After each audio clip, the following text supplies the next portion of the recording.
Welcome back, everybody. This is the Uncharted Vapor, and today I'm bringing you another review on a product that was given to me for the purposes of the review, and that product is the Vapefly TGO Touch and Go. So we're going to touch it and go down low. See you down there.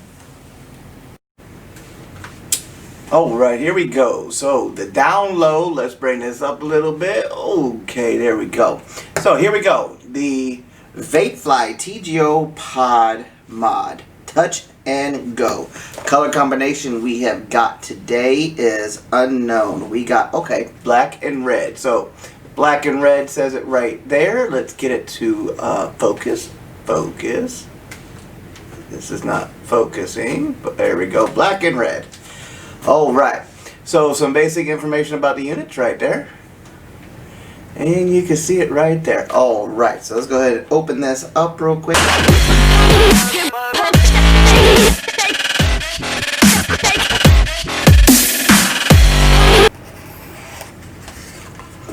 Alright, so on the inside you're going to get, click to pick the number of fire button to confirm. 1, 2, 3, 4, 5, 1, 2.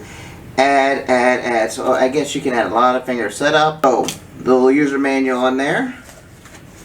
Here is the black and red version of it. I'm assuming there it is right there, the fire button. Airflow control over here, which resembles the Aegis Boost Plus. If you're not familiar, right? It's designed and manufactured by Vapefly. The screen's on the front. Pod, slide forward. That's juice fill, I guess. Oh. Alright, so slide it forward, pull it forward. There's where your pod's going to go. Alright, so in the box, you're going to get 2 coils. Basically, these pods, these coils are RPM coils. If you don't know that already, I'll go ahead and get that to focus. There you go. These coils are actually RPM coils. So if you need to have replacement coils, you can get it by just buying some basic RPM coils. Screw it, let's just open them both. Find out. Ring around the rosy. Oh, how about that? They wrote it on the bottom of the coil where nobody would ever look. TGO mesh, 0.3, 30 to 40 watts. Okay, so this is what we're going to use today. 30 to 40 watts. So basically, you take your coil, insert it in, one-way air flows right there. Put your pod in, close it up. There you go. Charging USB Type-C, so that's nice. It's a USB Type-C cable. Go. So what I like to do is I'm going to pop the coil out ahead of time because I'm going to turn it on. 1, 2, 3, 4, 5. Wow, vibrates, gets funky colors. Engine start, 35 watts. So basically all you do is hold it down and circle your finger there, it sets it up. You know, and then what I'll do, just in case I decide to fire on the other hand, hold it down. It's setting up as a secondary fingerprint for me. And basically just moving my finger around, it's set now. So now, alright, so 4 clicks, standard, sport, eco, VPC, puff count, exit. So I'm going to go to sport, click it on sport mode. It's already pre-charged. So with that, what we'll do is we'll go put liquid in this, and I'm going to take this and bring it back up on top. Now recognize an atomizer in it, brings it at a 0.29 ohm coil. And with that, let's take this and bring it back up on top. Alright, so here we go again. Back up on top with the TGO Touch and Go. Touch, touch, touch, touch, touch, touch, touch. So, excuse me. I got it on sport mode, so I'm putting a lot of power. So let's go 1, 2, 3, 4. Let's go to eco mode. Okay. Ohms is reading at a 0.29 on the coil and a 0.3 ohm coil. So let's test this out.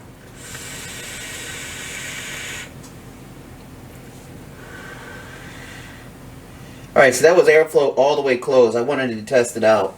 I'm still getting airflow with it. open it up some. So, alright, pros and cons on the device. Let's just get that over with. Battery life on the device is very good at 2300 mAh battery life. Type-C charger, so that's really, really nice. It is rather heavy because it's a solid metal body. It is a 70-watt device, and the fingerprint thing setup is pretty easy once you get used to how to set it up. But it can be a bit confusing at first because if you don't set your fingerprint up, it won't let you fire it. So, it won't even register. Okay.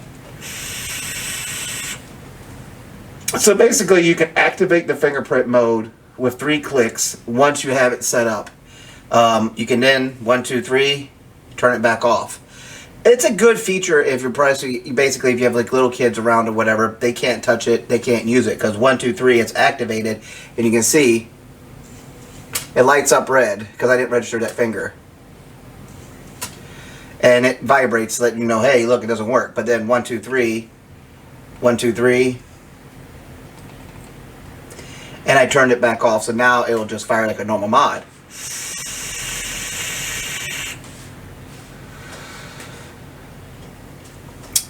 You have 4 functions inside of this. So 1, 2, 3, 4. You have, let's go back up, standard, sport, eco, VPC, variable power control, puff count, which is your reset, and then exit. So click exit, come back up, put it back up to 30 watts on eco mode.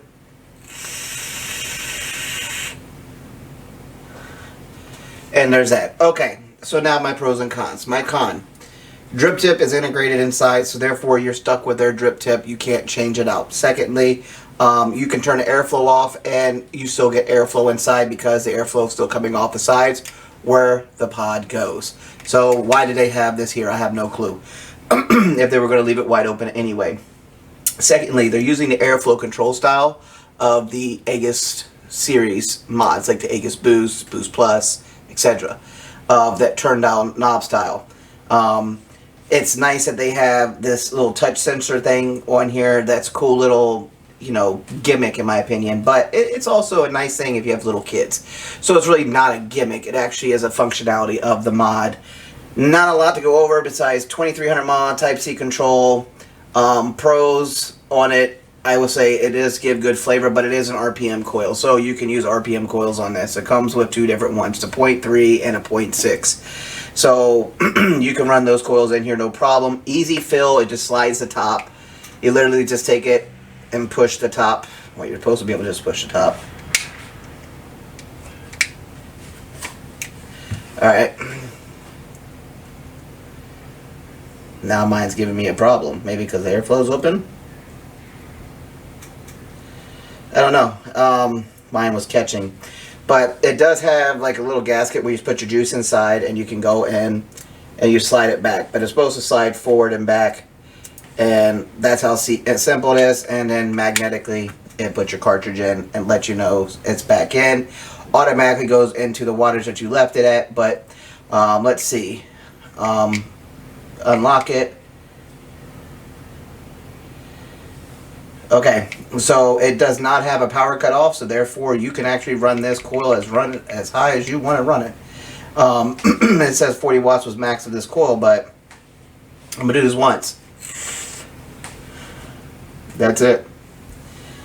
But you can run it where you want to, so that's a nice feature on there that, you know, at least they know they're not going to be cut off like some of the other mods out there right now.